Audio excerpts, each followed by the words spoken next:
골로새서 3장 18절과 19절입니다.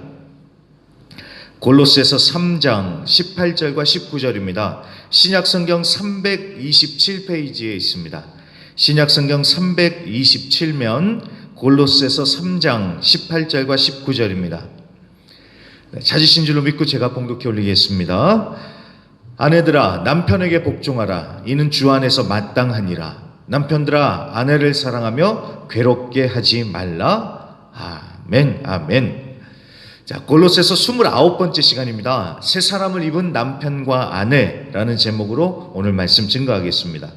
자, 우리가 보고 있는 골로새서 3장은 예수 믿고 구원받은 자, 그러니까 그걸 새 사람을 입었다라고 합니다.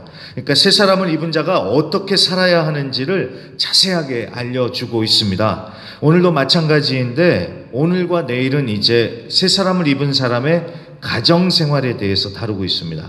예수를 믿어서 새 사람이 됐으면 가정도 변하고 새로워져야 된다는 것입니다. 자, 오늘은 먼저 부부, 그러니까 남편과 아내에 관한 말씀입니다.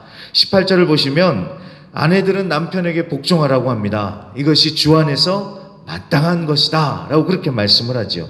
자, 남편이 더 뛰어나고 훌륭하고 더 지혜롭고 존경받을 만하니까 복종해라, 이게 아닙니다. 하나님이 세우신 질서에 따른 마땅한 것이기 때문에 복종하라는 것입니다. 그리고 질서는요 정말 중요합니다. 질서 중요합니다. 질서가 무너지면 다 무너져요. 가정의 질서도 마찬가지입니다. 아내가 남편을 무시하면요 자녀도 아빠를 무시합니다. 아빠를 무시하는데 엄마라고 무시 안 하겠습니까? 자, 가정의 질서가 완전히 이거는 깨지는 겁니다. 그러면 그 가정이 어찌 올바로 설 수 있겠으며 행복한 가정이 될 수 있겠습니까? 물론 여기서요 이 복종이라는 말이 좀 세게 들릴 수도 있습니다. 복종, 뭐 가정이 군대도 아니고 복종이라고 하니까 좀 세게 들리는데, 내일 이제 순종이라는 말보다는 그래도 이 복종이라는 말이 더 어감이 약한 말입니다. 아무튼 그게 조금 세게 들리는 것 같아서인지 몰라도 메시지 성경에서는 이 부분을 이렇게 번역을 합니다. 남편에게 순종함으로 남편을 이해하고 지지해 주십시오. 네, 남편을 이해하고 지지해 주십시오. 이렇게 번역을 하는데 좀 더 살갑게 다가오는 것 같습니다. 이 말 들어보면 정말 그 말이 맞습니다. 제가 생각하기에 대부분의 남자들은 좀 단순한 것 같아요. 자질구레한 건 별로 신경을 안 쓰는데 이 자존심을 건드리면 남자들은 폭발하는 것 같습니다. 자존심, 그러니까 무시당했다는 느낌이 들면 이 남자들은 뚜껑이 열리는 것 같아요. 근데 반대로 아내나 자녀들이 아빠 최고다 라고 이 한마디만 해줘도요 그게 또 막 길을 살게 해주면서 힘을 나게 하는 것 같습니다. 자, 새 사람을 입은 아내라면 하나님이 세우신 질서에 따라서 남편을 이해하고 지지하고 존중해 주시길 바랍니다. 그게 하나님 보시기에 마땅한 것이고, 특히 믿는 남편만 그러는 게 아니라 안 믿는 남편에게도 마찬가지로 그렇게 하실 수 있기를 부탁드립니다. 자, 이어서 19절에는요 남편들에게는 아내를 사랑하며 괴롭게 하지 말라고 합니다. 자, 그러니까 이게 사랑을 하라는 건데 어느 정도까지 사랑을 해야 되느냐, 이건 뭐 잘 아실 겁니다. 비싼 명품 하나 사주고 아니면 돈 따박따박 벌어다 준다고 이게 끝이 아니지요. 에베소서 5장 25절, 예수님이 교회를 사랑하신 것처럼 예수님이 교회를 위해 자기 몸을 주신 것 같이 우리 남편들은 아내를 사랑해야 된다, 그렇게 말씀을 합니다. 그러니까 생명을 주기까지 사랑해야 된다는 것입니다. 그러니까 사랑의 기준이 굉장히 높은 거예요. 그러니까 남편들이 아내를 예수님이 교회를 사랑하듯이 해야 된다는 것입니다. 그리고 아내를 괴롭게 하지 말라고 하는데 이 말은 아내를 존중하고 귀하게 여기라는 뜻입니다.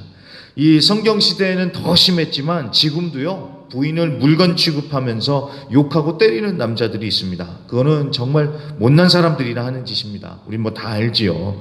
아내를 존중하고 감사하는 자들이 돼야겠습니다. 형편이 된다면 좋은 선물도 한 번씩 하고 그래야겠지만 그 큰 거 막 하려고 그러면은 잘 안 돼요. 이런 작은 마음들, 감사하고 존중하고 그런 것들이 정말 마음에 큰 힘이 되는 것 같습니다. 이 부분을 기억해 주십시오. 자, 그럼 말씀을 정리해 보겠습니다. 새 사람을 입으면 남편은 아내를 사랑하고 아내는 남편에게 복종하는 것입니다. 자, 이거는 이렇게 다 콕 집어서 얘기를 안 해도 당연히 그렇게 하는 겁니다. 사람이라면 그렇게 해야 되는 거예요. 그런데도 왜 그동안 못하느냐? 죄에 얽매여 가지고 이 막 거기 죄 가운데 막 찌들어 살다 보니까 이 당연한 것을 못하는 겁니다.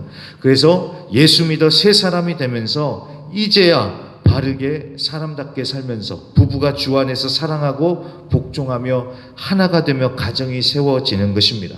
그래서 오늘은요, 우리의 각 가정들이 천국과 같은 가정이 되도록 결단하면서 기도해야겠습니다.